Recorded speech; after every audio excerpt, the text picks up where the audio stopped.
anigoo ku hadlaya magaca guddiga isku xidhka ololaha shacbiga ah ee mahadsanid madaxweyne waxaan halkan idiinku soo gudbinayaa bayaan guddiga ka soo baxay kaasoo ka kooban 4 qodob.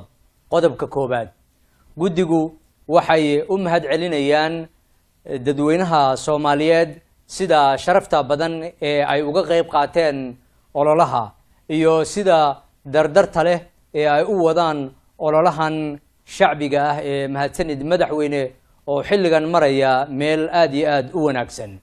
qodobka labaad, waxaa farxad inoo ah in aan u xaqiijino qof kasta oo Soomaaliyeed oo koontooyinka rasmiga ah ku soo hagaajiyay ku talagalkiisa dhaqaale ee uu kaga qayb qaadanayo ololaha mahadsanid madaxweyne inayna soo gaartay dhammaanba lacagihii iyo dhambaaladiinii aad kaga qayb galayseen barnaamijka mahadsanid madaxweyne.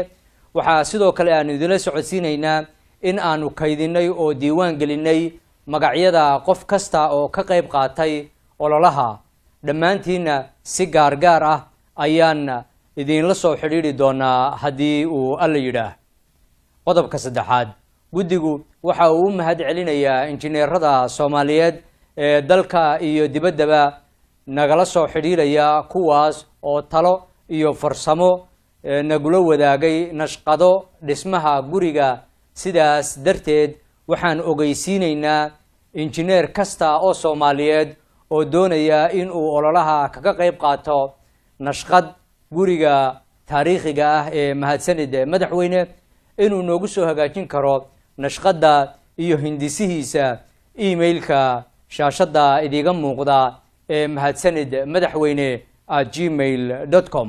qodobka afraad, waxaanu walaalayaal saaxiibayaal idiin soo gudbin doonaa si aanu dib idigu xasuusino koontooyinka iyo telefoonada rasmiga ah ee aad kaga qayb qaadan kartaan ololihiina shacbiga ah ee mahadsanid madaxweyne, kaas oo muuqaalka soo socda uu idiin faahfaahin doono. inta ka horeysa waxaanu idin leenahay dhammaantiinba dadka Soomaaliyeed ka qayb qaatay iyo kuwa jecel ee doonaya inay ka qayb qaataan ololaha mahadsanid madaxweyne, aad iyo aad ayaad ugu mahadsantihiin sida aad uga qayb qaadanaysaan ololihiina shacbiga ah. waad mahadsantihiin.